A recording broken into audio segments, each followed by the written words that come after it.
Hello दोस्तों, आप सभी का स्वागत है मेरे चैनल हिंदी पाठशाला में। आज के वीडियो में हम कक्षा 8वीं के हिंदी पाठ्य पुस्तक के पाठ 2 एक नई शुरुआत का प्रश्न अभ्यास देखेंगे। इसके पूर्व वीडियो में आपने पाठ को पढ़ा है, तो इस पाठ के प्रश्नों के उत्तर जानने में आपको आसानी होगी। पूरा प्रश्न उत्तर जानने के लिए आप वीडियो को पूरा देखना, और जिन्होंने मेरे चैनल को सब्सक्राइब नहीं किया है वे सब्सक्राइब भी कर देंगे। तो आइए दोस्तों, प्रश्न अभ्यास देखते हैं।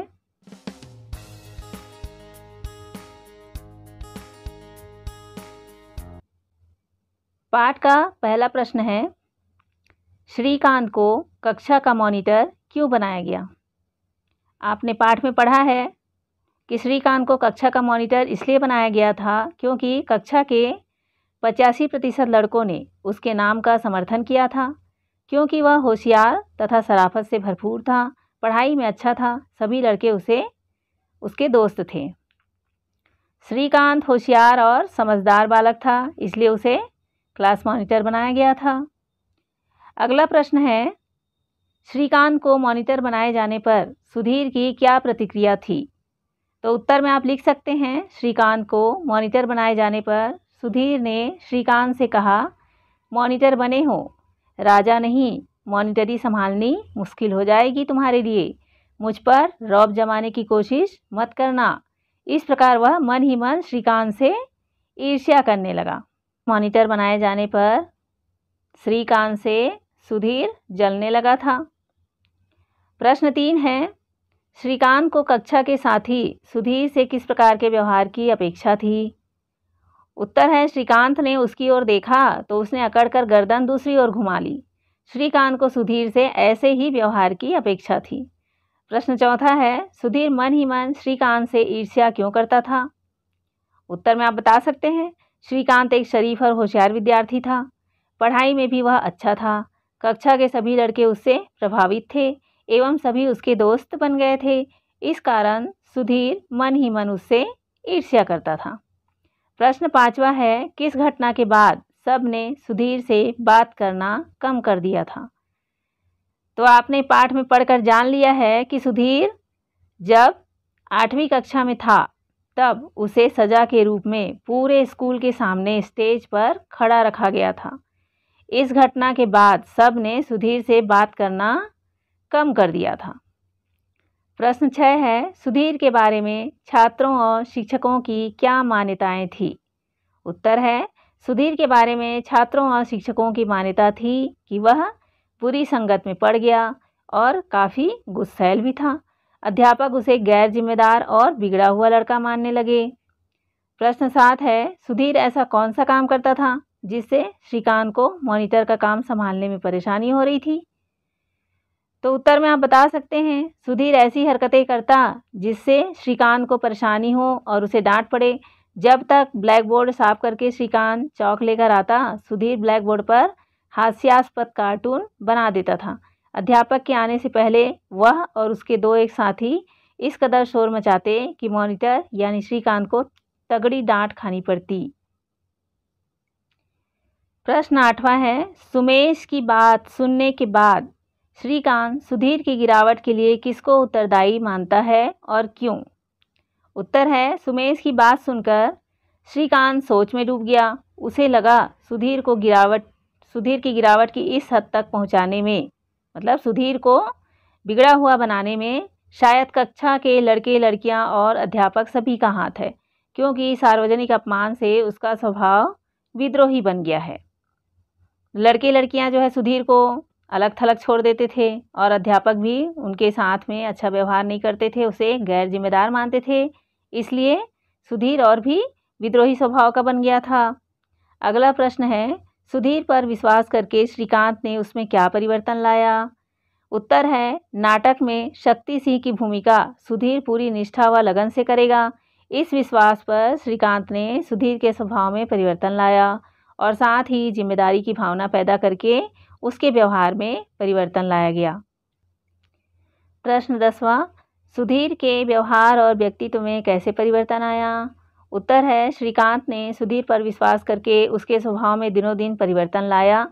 सुधीर की अक्खड़ता की जगह अब उसकी बातों में सौम्यता आने लगी। गाली गलौज और लड़ाई भी कम हो गई।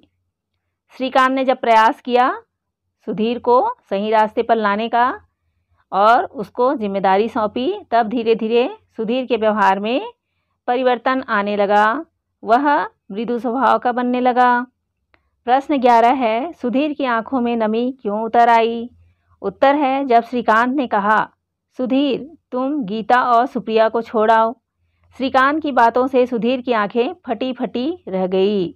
श्रीकांत ने उसे इस लायक समझा, यह सोचकर उसकी आंखों में हल्की सी नमी आ गई। श्रीकांत उसकी मौन भाषा को बखूबी समझ रहा था। पंक्ति का भाव अपने शब्दों में स्पष्ट कीजिए। इस प्रश्न में पूछा गया है कि श्रीकांत सुधीर की कौन सी मौन भाषा समझ गया था? उत्तर है, जब सुधीर को मॉनिटर बनाया गया तो सुधीर कृतज्ञता भरी नज़र से श्रीकांत को देख रहा था, क्योंकि सुधीर को इस ऊंचाई तक पहुंचाने में श्रीकांत का हाथ था। श्रीकांत सुधीर की मौन भाषा को बखूबी समझ गया था। अगला प्रश्न है, सुधीर का परिवर्तित रूप गीता और सुप्रिया ने कब महसूस किया? उत्तर है, जब सुधीर गीता व सुप्रिया को पूरी जिम्मेदारी के साथ घर पहुंचाने गया था। इतना सहेज कर घर तक छोड़ा मानो वे कांच की गुड़िया हों, और उसके इसी परिवर्तित रूप को गीता और सुप्रिया ने महसूस किया। पाठ से आगे का प्रश्न है, किसी कक्षा में मॉनिटर की क्या भूमिका होती है? परस्पर विचार कर लिखिए। आप भी जानते हैं कि आपके क्लास मॉनिटर क्या क्या कार्य करते हैं आपकी कक्षा में। उत्तर है, कक्षा में मॉनिटर की निम्नलिखित भूमिका होती है। पहला है, शिक्षक की अनुपस्थिति में कक्षा की व्यवस्था को बनाए रखना। दूसरा है, शिक्षक के आदेश का स्वयं पालन करना तथा छात्रों को भी आदेश का अनुसरण करवाना। अगला प्रश्न है, कक्षा 8वीं में सुधीर को सजा के रूप में पूरे स्कूल के सामने स्टेज पर खड़ा रखा गया। किसी भी विद्यार्थी को इस प्रकार से सार्वजनिक तौर पर सजा देना आपको कितना उचित लगता है? साथी से बातचीत करके इसके दोनों पक्षों पर अपनी समझ लिखिए।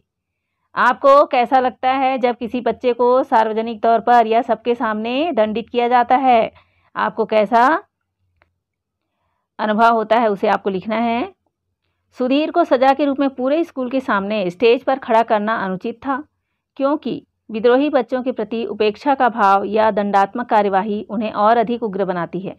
बच्चों को एक बार समझाना चाहिए ताकि वो दोबारा कोई गलती ना करें।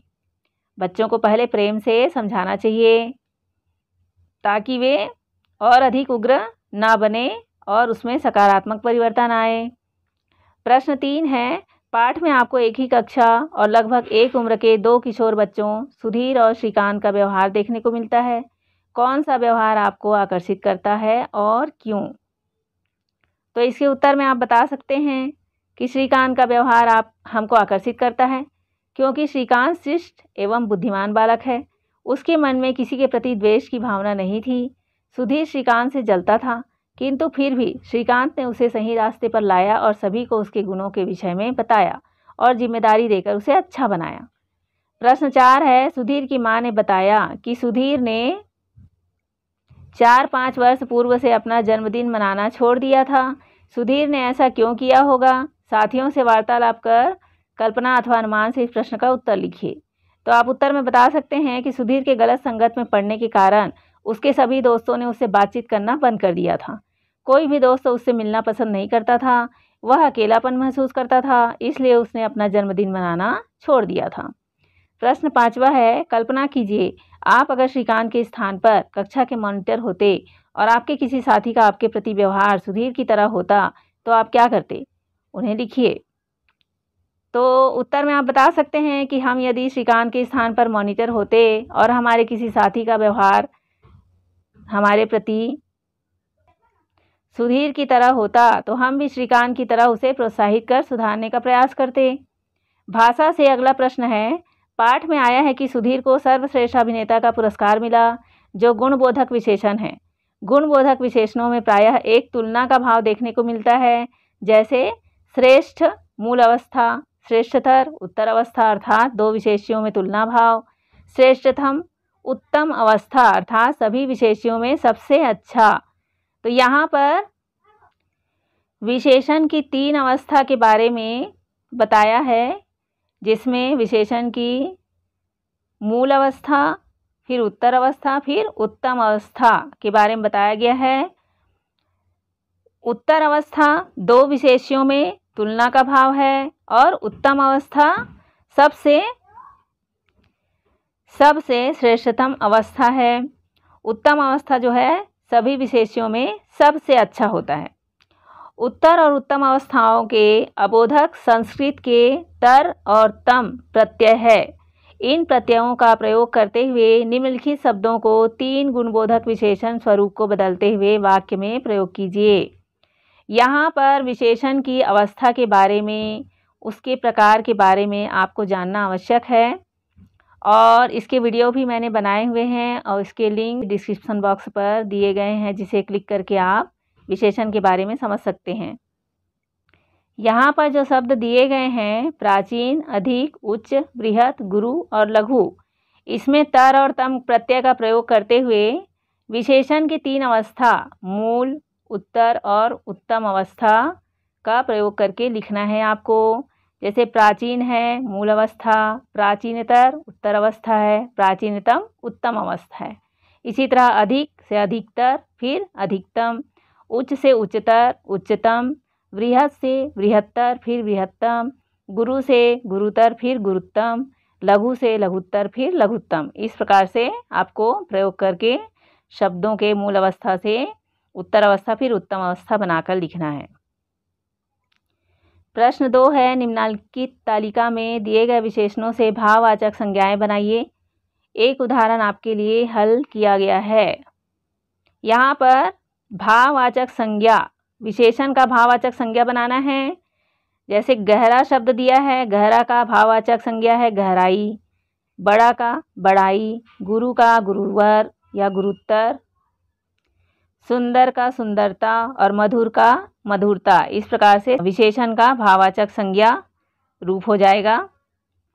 अगला प्रश्न है, आपने तत्सम, तद्भव, देशज और विदेशज शब्दों के बारे में पढ़ा है। पाठ में गुस्सैल और अक्खर शब्द का प्रयोग हुआ है जो देशज है, अर्थात वैसे शब्द जिनका जन्म स्थानीय तौर पर हुआ है। पाठ से और अपने स्थानीय परिवेश में प्रयुक्त ऐसे 5 शब्दों को चुनकर वाक्य में प्रयोग कीजिए जो देशज शब्द कहे जाते हैं। यहाँ पर प्रश्न में आपको देशज शब्द चुनकर उसके वाक्य प्रयोग करने के लिए कहा गया है। देशज शब्द जो है वो विशेषकर जिस क्षेत्र में हम या आप रहते हैं उस क्षेत्र में शब्द को किस रूप में बोला जाता है, किस भाषा में बोला जाता है, वह देशज शब्द कहलाएगा। जैसे यहाँ पर उत्तर में कुछ शब्द मैंने दिया है, उसे आप देखकर समझ सकते हैं। खटिया है, खटिया खाट को कहते हैं। कटोरा है, चद्दर है, कलारी, मिर्चा। तो इस तरह के देशज शब्द है, इसका वाक्य में प्रयोग किया गया है। जैसे खटिया का, खटिया पर रामू सो रहा था। कटोरा का, भिखारी को कटोरा भरकर अनाज दे दो। चद्दर का, पलंग पर चादर बिछा दो। कलारी का वाक्य प्रयोग है, वह कलारी से धान की कटी बालियों को खींच रहा था। मिर्चा का वाक्य प्रयोग है, मिर्चा को पीसकर चटनी बनाना है। इस तरह से आप भी कुछ देशज शब्द लिखकर यहाँ पर उसका वाक्य प्रयोग कर सकते हैं। आगे का प्रश्न है, इस पाठ में निम्नलिखित मुहावरों का प्रयोग हुआ है। तिरछी आंखों से घूरना, बात करने में कतराना, हाथ होना, फटी फटी आंखों से देखना। पाठ में इन मुहावरों से बने वाक्यों को तलाश कर लिखिए, फिर इन मुहावरों का अपने वाक्यों में प्रयोग कीजिए। तो पाठ में कुछ मुहावरे आए हैं, उसको लिखकर वाक्यों में प्रयोग करना है। जैसे यहाँ पर लिखा गया है, तिरछी आंखों से घूरना, ये मुहावरा है। इसका वाक्य प्रयोग इस प्रकार से होगा, चोर थाने में पुलिस वालों को तिरछी आंखों से घूर रहा था। दूसरा है बात करने में कतराना, तो भोला एक अपराधी किस्म का आदमी है, गांव के लोग उससे बात करने में कतराते हैं। तीसरा है हाथ होना, इसका वाक्य प्रयोग है, सोमू की सफलता के पीछे उसकी माँ का हाथ है। चौथा है फटी फटी आँखों से देखना। इसका वाक्य प्रयोग इस प्रकार है, सर्कस में रिंग मास्टर ने अपना हाथ शेर के मुंह में घुसा दिया तो लोग इस दृश्य को फटी फटी आँखों से देख रहे थे। इस प्रकार आप भी नए वाक्य बनाकर उत्तर में लिख सकते हैं। पांचवा प्रश्न है, अक्खड़ विशेषण शब्द है, इसमें बाज जोड़कर अक्खड़ बाज बना है। बाज का अर्थ माहिर होने के भाव से है। आप भी किन्हीं दो अन्य शब्दों में बाज जोड़कर नए शब्द बनाइए और उनका अपने वाक्यों में प्रयोग कीजिए। तो यहाँ पर शब्द में, मूल शब्द में बाज शब्द जोड़ा गया है और उसका वाक्य प्रयोग किया गया है। यहाँ देख सकते हैं, धोखे, धोखे शब्द में बाज जोड़कर धोखेबाज बन गया। चाल शब्द में बाज जुड़कर चालबाज बना है। इसका वाक्य प्रयोग इस प्रकार से, धोखेबाज का वाक्य प्रयोग, धोखेबाज दोस्त के कारण वह बर्बाद हो गया। सेखीबाज का वाक्य प्रयोग, रुपेश बहुत बड़ा सेखीबाज है। चालबाज का वाक्य प्रयोग, श्याम बहुत चालबाज लड़का है। इस तरह से आप भी नए शब्द, नए वाक्य प्रयोग करके यहाँ पर लिख सकते हैं। अगला प्रश्न है, इस कहानी को संक्षेप में अपने शब्दों में लिखिए। आपने एक नई शुरुआत पाठ को पूरी तरह से पढ़ा है तो उसके सार रूप को उसके संक्षेप में आप यहाँ पर लिख सकते हैं। जैसे यहाँ पर लिखा गया है, यह कहानी एक ही कक्षा में पढ़ने वाले दो बालकों सुधीर और श्रीकांत की है। सुधीर का स्वभाव गुस्सैल प्रवृत्ति तथा श्रीकांत समझदार प्रवृत्ति का बालक है। किसी कारणवश सुधीर को दंड दिया जाता है, किंतु श्रीकांत के प्रोत्साहन पाकर और उत्तरदायित्व का भार पड़ने पर सुधीर के चरित्र में बदलाव आता है, जो कि इस कहानी का सार तथ्य है। इस प्रकार से आप भी लिख सकते हैं। तो दोस्तों, मैं उम्मीद करती हूँ कि आप इस पाठ के सभी प्रश्नों के उत्तर को समझ गए होंगे। अगर ये वीडियो अच्छी लगी हो तो अपने दोस्तों के साथ ज़रूर शेयर कीजिए, लाइक कीजिए और मेरे चैनल को भी सब्सक्राइब कर दीजिए।